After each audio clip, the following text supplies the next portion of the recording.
Welcome back to Hardball. Roughly a week ago, former White House Communications Director Anthony Scaramucci made a public break with President Trump and called on other Republicans to do the same.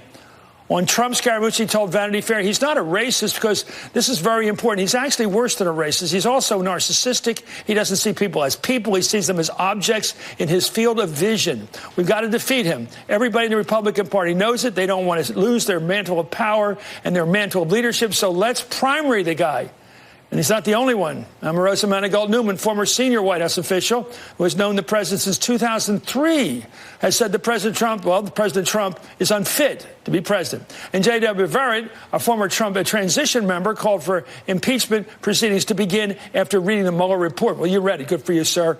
And they're all going to join me now, and they all have joined me. So let me go to Scaramucci. Sir, Anthony, it's always great to have you on this show.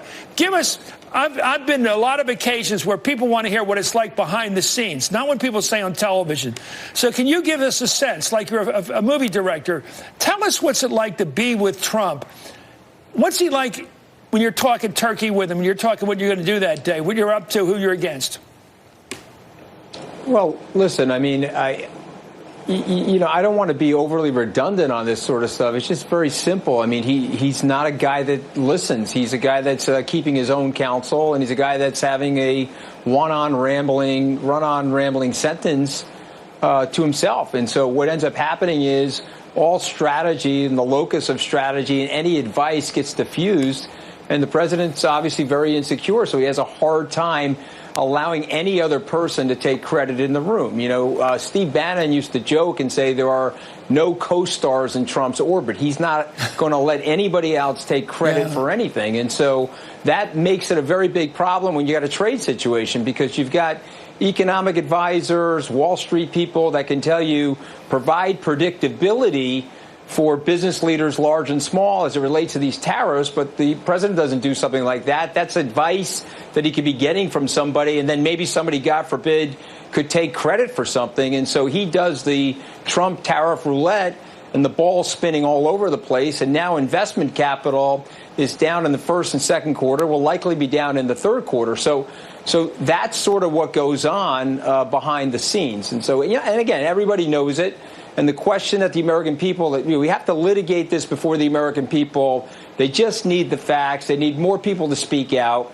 And we have to litigate this before the American people. Do you want somebody for the next 5 years that's not going to take anybody's counsel inside the White House and just, literally be talking to himself in that stream of consciousness that you just witnessed in New Hampshire last night? So that's what we got to do.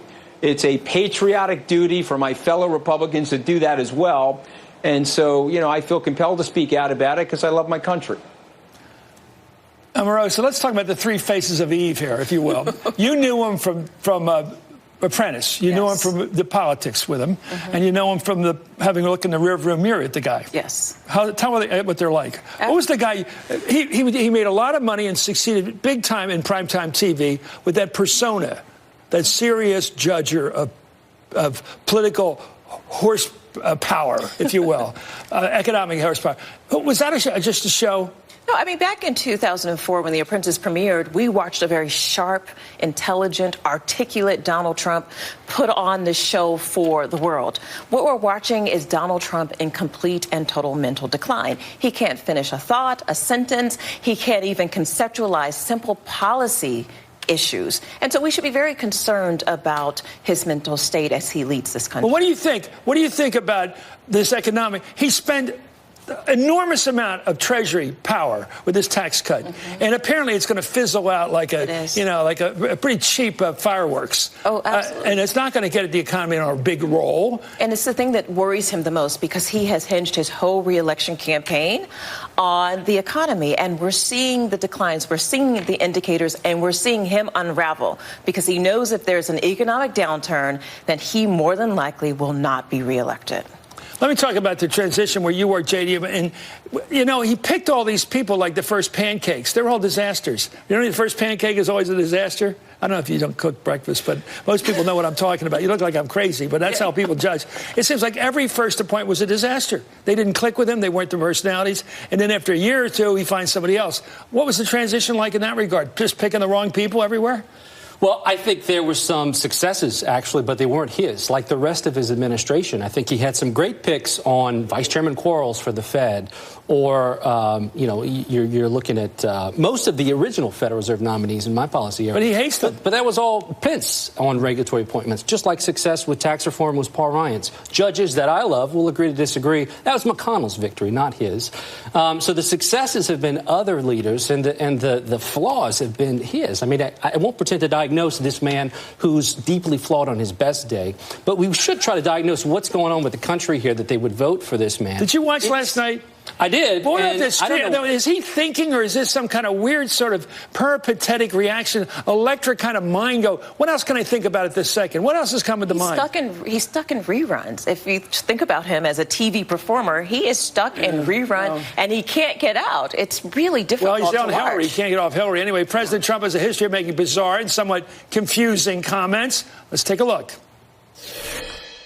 In June of 1775, the Continental Congress created a unified army out of the revolutionary forces encamped around Boston and New York. Our army manned the airport. It ran the ramparts. It took over the airports. It did everything it had to do. Frederick Douglass is an example of somebody who's done an amazing job and is being recognized more and more, I notice. I mean, had Andrew Jackson been a little bit later, you wouldn't have had the Civil War.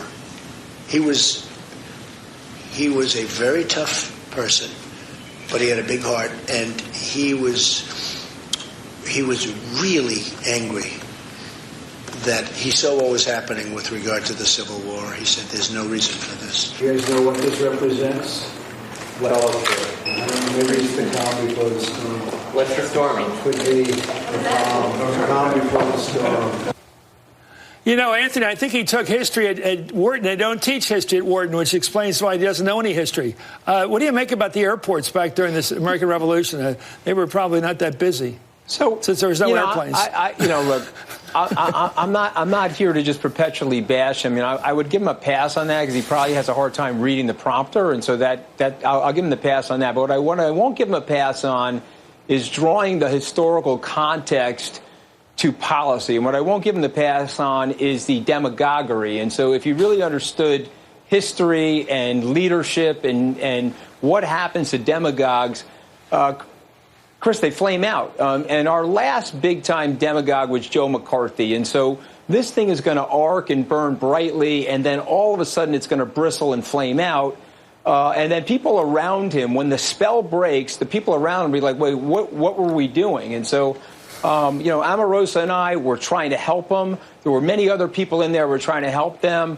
Omarosa and I are willing to speak out about it. There are people behind the scenes. I talked to many of them over the last 4 or 5 days that are getting ready. And again, we have to make this known for the sake of the American people. They have to see it for exactly what it is. Then they themselves can make that assessment. That's what makes a democracy very strong, Chris. But it's the demagoguery and the lack of understanding of that historical context and what it means to a country like ours. You know, Joe McCarthy, I studied a lot of this, lasted about 4.5 years. He had a hell of a run. Mm-hmm. It was awful, but he lasted right through spring of 54, and he started in January of 50. How long is this president's demagoguery going to succeed? Because I noticed the demagogues, the good ones, tend to build things. The real populists, like Huey Long, Hitler, they built stuff. This guy's not building anything. Well, he's not building anything because he didn't come in on a strong foundation. That reel of comments and missteps that you showed, it demonstrates to the American people that, one, this president doesn't read. He has difficulty reading. He has difficulty comprehending. And a couple of those, I was sitting next to him when he referenced Frederick Douglass still being alive. It wasn't because we didn't brief him.